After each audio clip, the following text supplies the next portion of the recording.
point which is very confusing.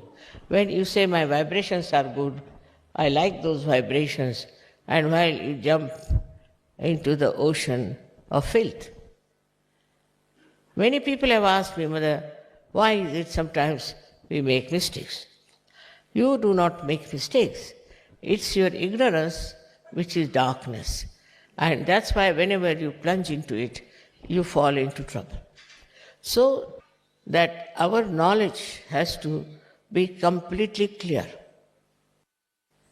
Like in our house, supposing we have a lamp, it's dirty. You cannot get the light. In the same way, if our heart is not clean, especially our heart, if it is not clean, then we start doing things believing that is right, and by which we hurt yourself or others, and by which we hurt yourself or others. It's a very, very common error in human nature to identify wrong things as right and just to make themselves look such a great, such a divine thing. Smaller things also we are very much identified, that if I have this thing, then everything will be fine. You cannot understand how people just jump at things and say, oh, Mother, this is ours, we must do this for ourselves, openly. They don't think it's wrong to say that this is my country, I must do for my country. Then another says that this is my country, I must do for my country. As long as there is this my and I, that means there is no knowledge. The knowledge, as I told you, pure knowledge, is that which gives you a pure light. Pure light means pure vibrations. Now vibrations can be misleading, as I told you, or could be the quantity of vibrations can be less or more. But it's another way to see. Is to see for yourself, why do you want to do a particular thing? Mental also you can use parameter of mental understanding. Why do I want to do it? What is the gain for all the people?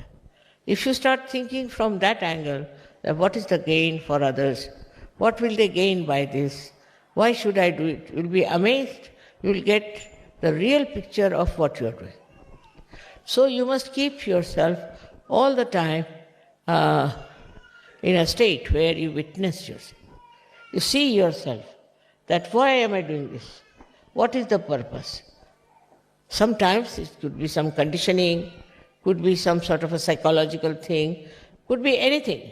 But if you start watching carefully why I am doing it, you will be amazed that your vibrations itself will start telling you on your fingertips.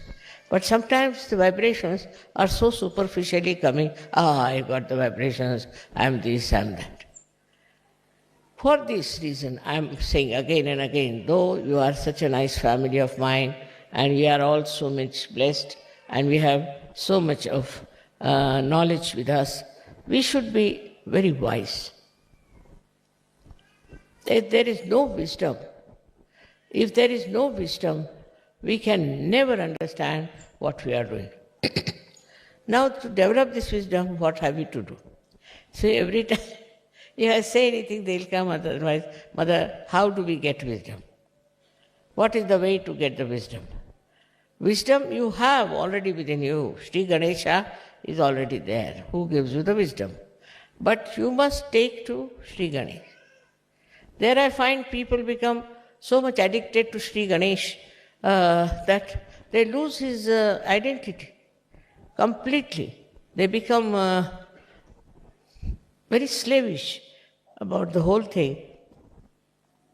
And they just believe that they are very spiritual, they are very great. All these false ideas are no good. Does your Ganesha gives you wisdom? Now you must count how many wise things have you done so far.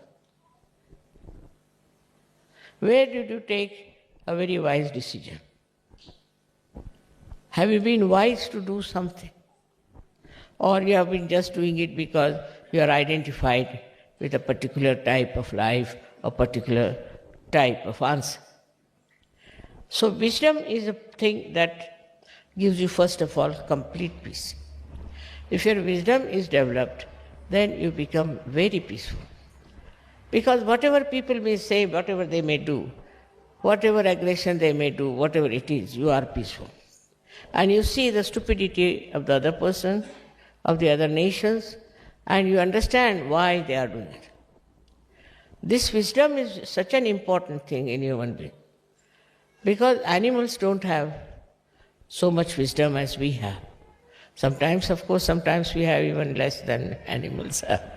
But still, by experience, you see, we have to learn that we have been making mistakes. So many mistakes we have committed so far. Now, are we going to commit more mistakes? Or are we going to be wise? Wisdom is not apparent outside. You can't say somebody is wise by looking at that person. But in vibrations you will know that that person is extremely wise. He may speak, he may not speak. If he speaks, he'll speak about something so deep, so wide and so nice without hurting you. This kind of temperament, if you develop, is to become wise for every question. For example, some are very attached to their children. So much attached that they forget that they are part and parcel of this divine force. And they just start doing all kinds of things. The other day I met one lady whose son was very sick. And she took him to the hospital and doctors gave him all kinds of medicines and he became even worse. Then she telephones to me, "Mother, I don't know what happened. I went to the doctor and doctor gave him this and that treatment and the child has become..." But why didn't you ask me before? Why did you go to the hospital first? Lack of wisdom. I'm there, why don't you ask? We had one case here in Kabila. There was one child who fell down and broke his arm. Now, the mother didn't show any wisdom. She took the child to the hospital and the doctor said, "Tomorrow we are going to operate her and put some artificial arm inside." But the father was sensible. He said, "All right, tomorrow, today I'll take the child at home." He brought the child to me in the night about 3 o'clock. I said, "All right." I put it right. Next day when he took it to the hospital, the doctor said, "But now there's no need to operate because his arm is all right." See the difference. One is worried, immediately they'll go to the doctor. Instead of consulting me, asking me, they are Sahaj Yogis. But they will go and ask the doctor to do something. Once the doctor starts doing something, then they'll come to me. There's lots of miracles which have taken place about Sahaj Yoga, I must say. And in that you should see the wisdom helps. Of course, my attention is there always, no doubt. But still, you should not take it for granted. You have to ask. One day, you see, I was just sitting, I just thought that I should telephone somebody in the ashram of New York. I never telephoned there. So I found out the phone number, we telephoned, and asked if, I said, "Is the child all right?" So the leader there was surprised because that boy had fallen in the water and was in the water for quite some time. And he was all filled with water, even his brain was filled with water. As usual, there were some doctors who said that he cannot survive, and if he survives, his brain has so much water that he cannot be normal. So I just said that don't worry, I didn't know, nobody told me, don't worry, the boy will be all right completely. So they were surprised how I said so. Firstly, how I knew that the boy had fallen, there was some boy like that, and then they didn't know how I said he'll be all right, and he was all right. He's perfectly all right. So they were surprised that my knowing about it. Okay, how is it that mother knows that there's a boy who is so sick? Here I will say it is pure knowledge. You see, my attention is always around you people, always dealing with you people. And how I know is this, that this attention of mine is global. So anything happens to you, any upsetting takes place, any, I should say, deviation takes place, my attention is there. And immediately I know there's something wrong somewhere. And I don't know how my attention goes to particular places, which makes it life better. It helps people in need. I don't do anything about this attention, but this attention is the wisdom that spreads all over. With that wisdom, you know what's wrong with another person or any other organization that is in Sahaja Yoga. Everything you come to know. If you want to know, it's different. It's just you know, like it's spread out everywhere. For example, if you have to telephone, then you have to use the telephone. But for me, I don't have to use the telephone, I just know. So this has come from a pure, innocent wisdom. The innocent wisdom is just like a child. It is everywhere and it communicates and it tells what's the matter, what's the problem is. Many people have been cured with Sahaja Yoga. Many have been cured. Now, if they can say that, Mother, how did we get cured? What have we done? Did you see our chakras? Did you find out what was wrong with us? No, I haven't. But I leave it in my wisdom, I leave it to Parama Chaitanya to do the job. This is the main point, is that can you leave everything to Param Chaitanya in your wisdom? If you cannot, then yet you have not felt the real knowledge within you. That is the level where some people are. I am not now so sure about those who get realization are all so much filled with pure knowledge.